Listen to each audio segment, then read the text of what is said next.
اعوذ باللہ من الشیطان الرجیم بسم اللہ الرحمن الرحیم اللہم صلی علی محمد وعلی محمد وجل فرجہم اجمعین۔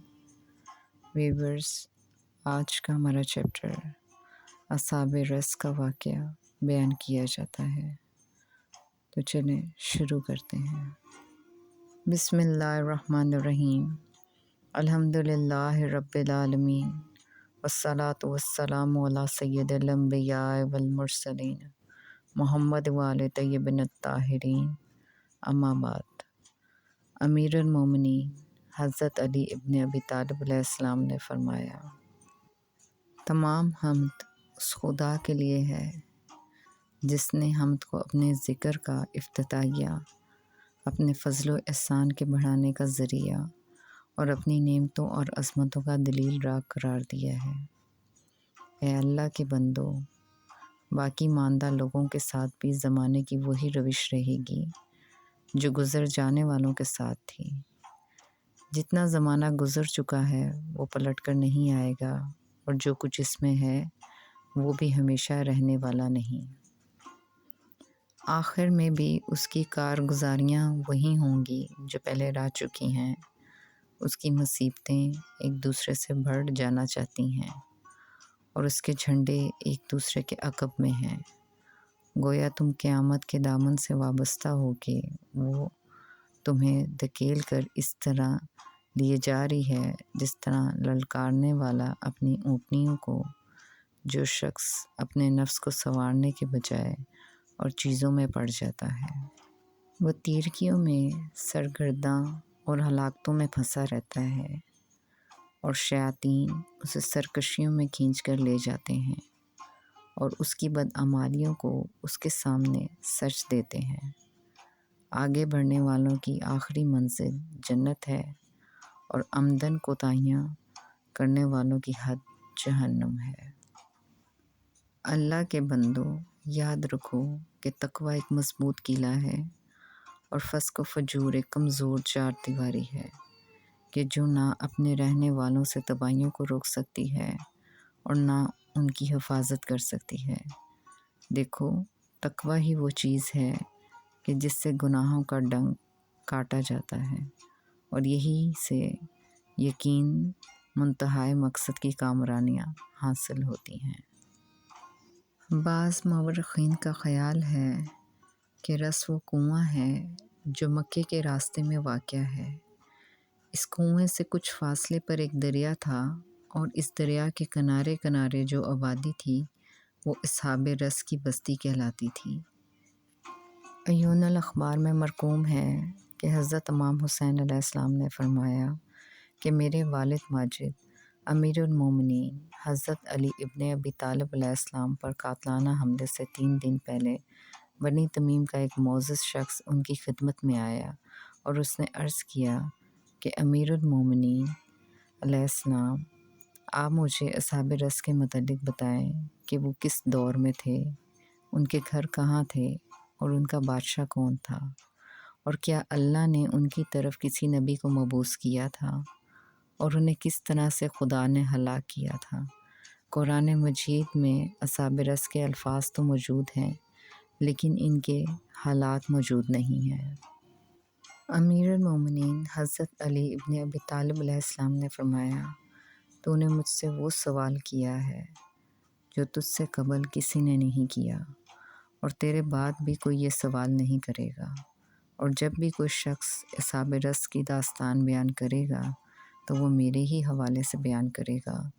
میں کتاب اللہ کی ہر آیت کی تفسیر کو جانتا ہوں، اور یہ بھی جانتا ہوں کہ یہ آیت کہاں نازل ہوئی، میدان میں نازل ہوئی یا پہاڑ میں، دن کو نازل ہوئی یا رات کو۔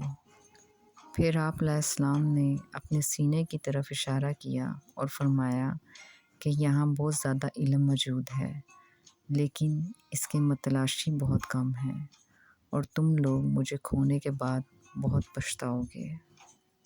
تمیمی ان لوگوں کا واقعہ یہ ہے کہ یہ لوگ صنوبر کے ایک درخت کی پوجا کرتے تھے، اور وہ اسے شاہ درخت کہتے تھے۔ یافس بن حضرت نوح علیہ السلام نے دوشاب نامی چشمے کے کنارے سے بویا تھا، اور یافس نے اسے طوفان حضرت نوح علیہ السلام کے بعد بویا تھا۔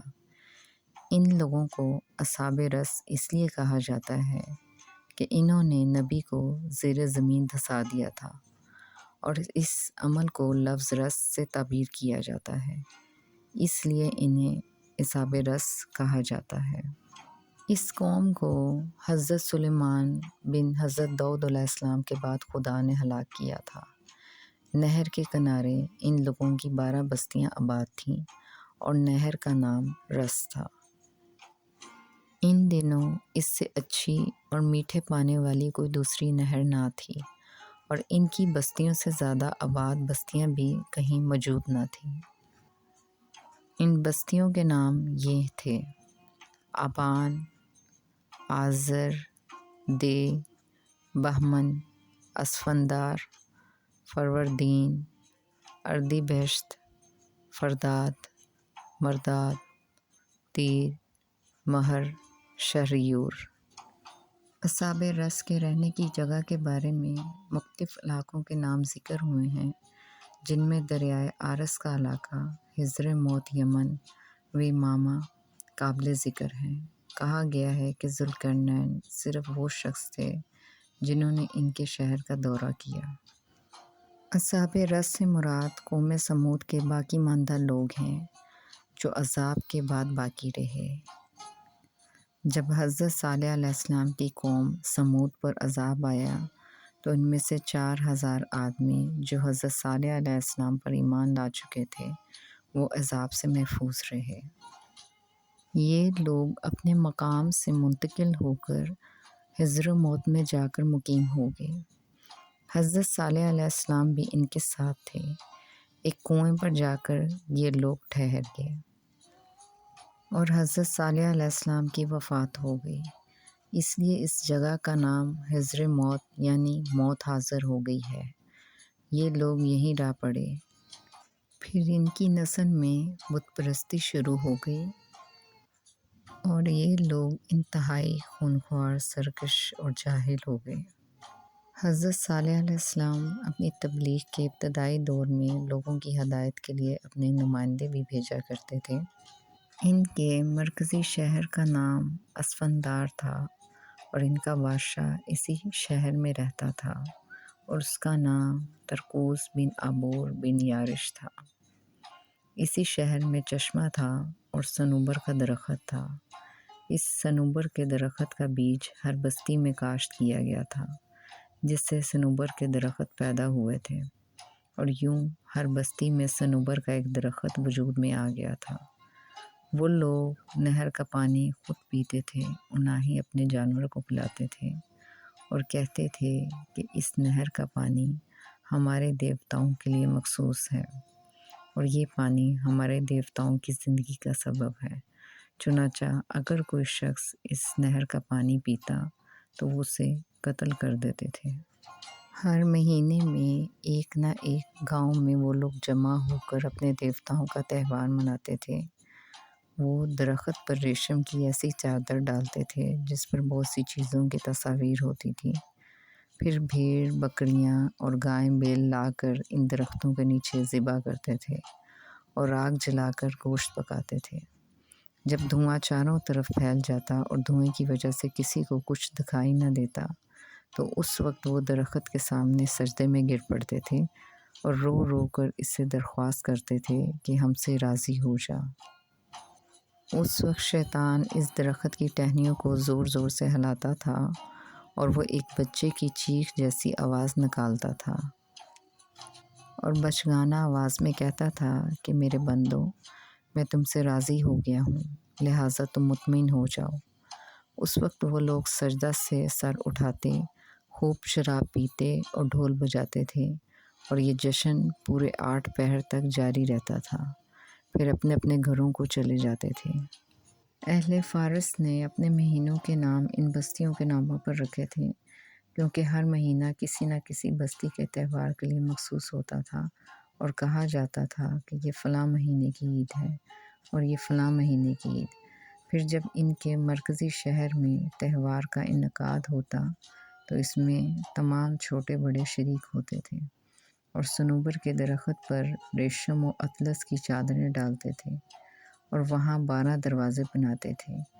ایک ایک بستی والوں کے لیے علیحدہ علیحدہ دروازہ بنایا جاتا تھا۔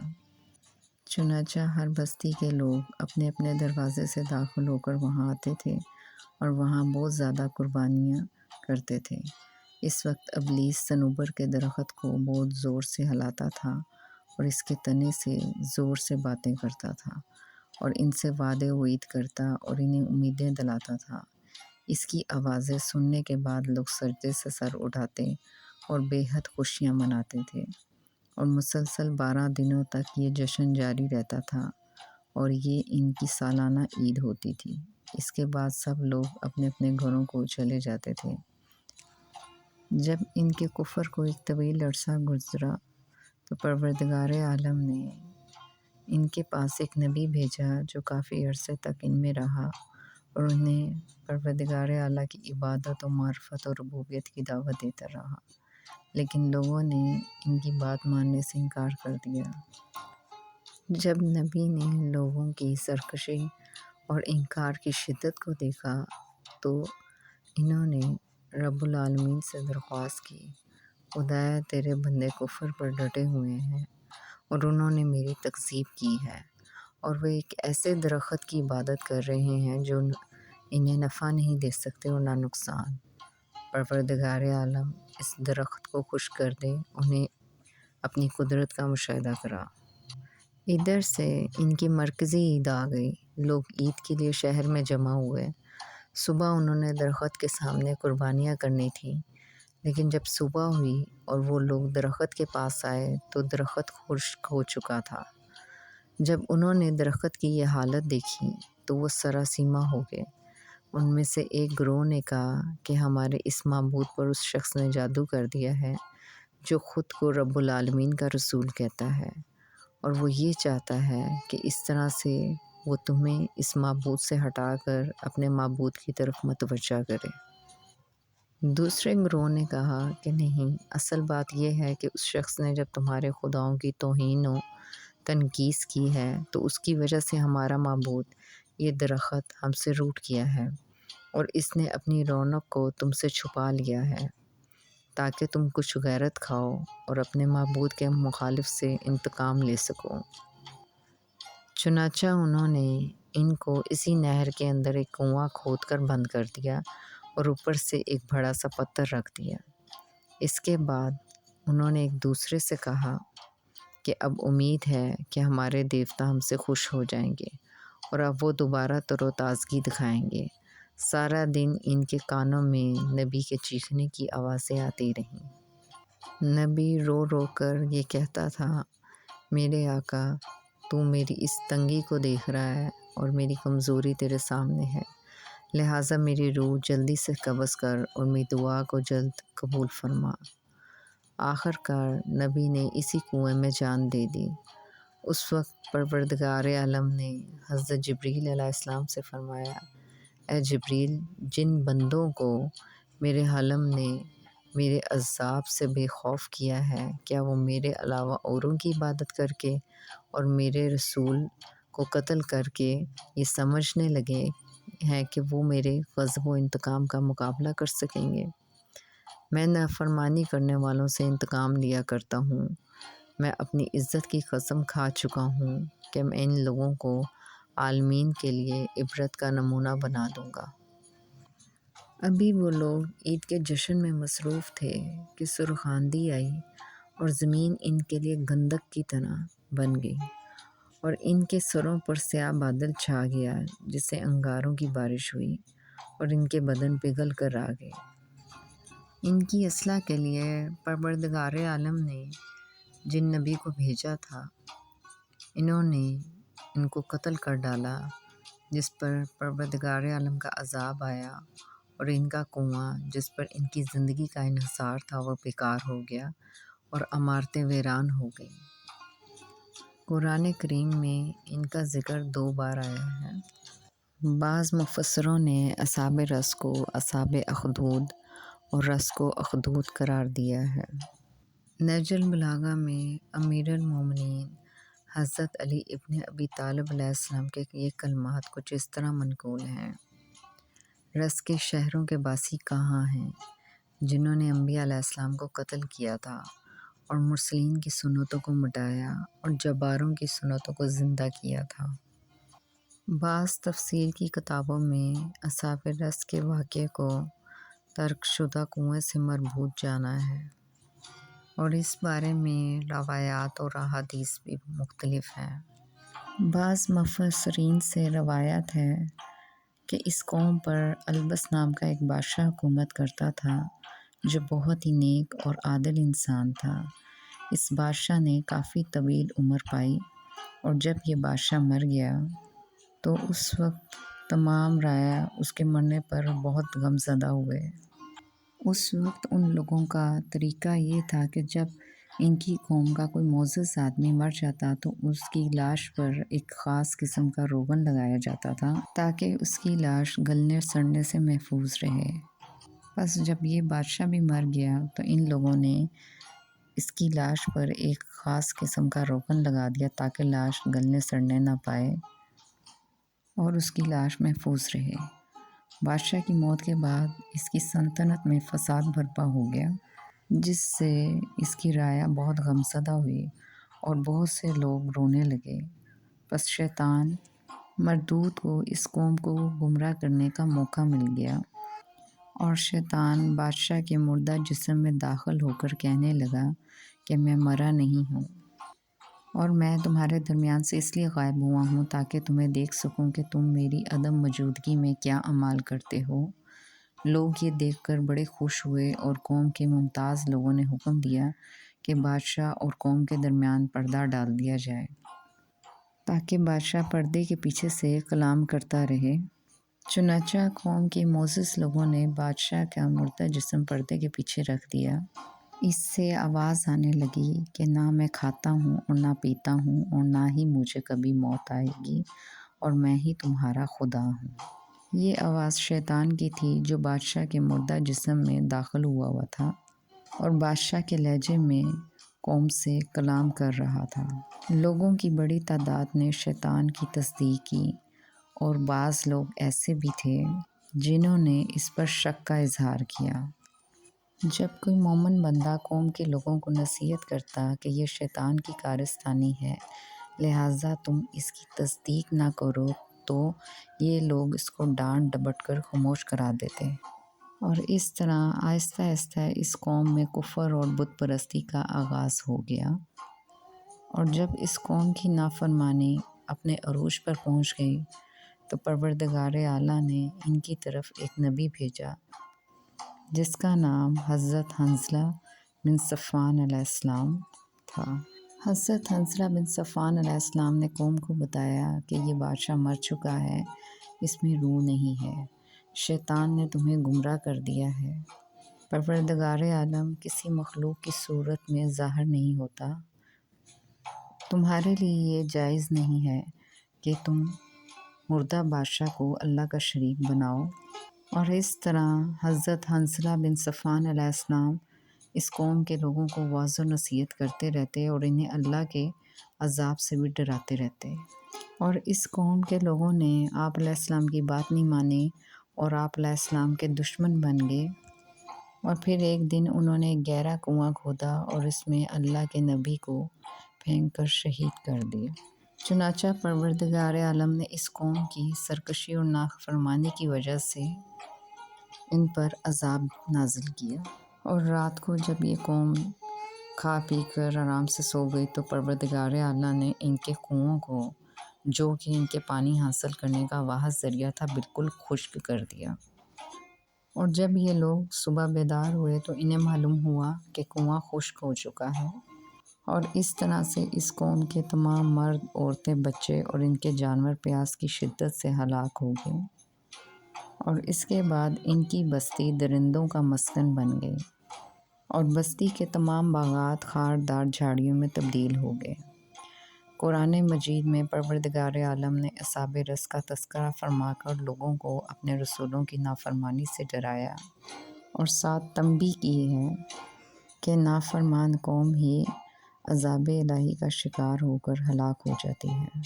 بس ویورز، یہ موضوع بھی جاری ہے۔ السلام، اللہم صلی علی محمد و آل محمد وجل فرجہم اجمعین۔